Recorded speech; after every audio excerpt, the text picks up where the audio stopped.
We have Siobhan Pry with us, the under-14 Wildcats coach. One game in the regular season left. Against Leeds on Saturday. And what time's the tip-off? 1 o'clock. Correct. So how do you think it's going to go? We beat them last time. We played them quite easily because we got off to a good start. So we won the first half by 20, and the second half was, I think, a 2-point game. So if we start well again, I think we'll be fine. But I'm not taking the 20. I think it was 30 points. I'm not taking that as a foregone conclusion because they weren't ready to play in the first half. So we're just going to play the game and expect it to be a close one. It looks like we just might miss the playoffs on win percentage, I think, which is more down to the size of leagues than it is to numbers of losses.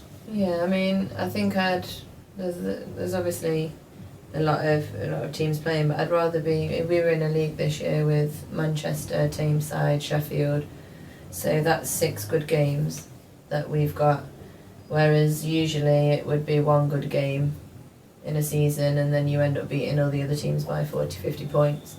So I'd much rather lose out and not be in the playoffs and have had a season that's competitive like that, and the kids have to learn to play in those tough situations and it's actually means something when you get to the playoffs and the final fours, than have a situation where the kids aren't learning anything all year and not getting better because the league's not as competitive. And that's been yours and Megan's sort of aim, hasn't it, for them to be better now than they were at the start of the season as individual players? When we get into the games, we coach to win. I mean, and that's, you have to coach to win. That's the idea of playing a sport, of a game. But training sessions aren't geared around set plays or set defences to win games. Training sessions are very much individual fundamentals or team concepts. It's about making the kids, and we tell this to them all the time, it's not, I don't want you to finish your career thinking, oh, I won an under-14 national championship when you're on U20 and then you start playing. The idea is to make you the best player that you could possibly be so you can continue to play for as long as you can at the highest level that you can. And if that so happens that you have those things along the way where you've got to a Final Fours and you've won a national championship, that's fine and that's a bonus. But the idea at the end of the day is to make every player as good as they can be with the skills that they have and the talent that they have and the athleticism or the physical and mental attributes that they have, rather than teaching a team to win an under-14 championship. So hopefully that will show against Leeds on Saturday. Yeah, I think it will. We've come a long way from, I mean, last year we didn't enter them in the National League because they just weren't ready.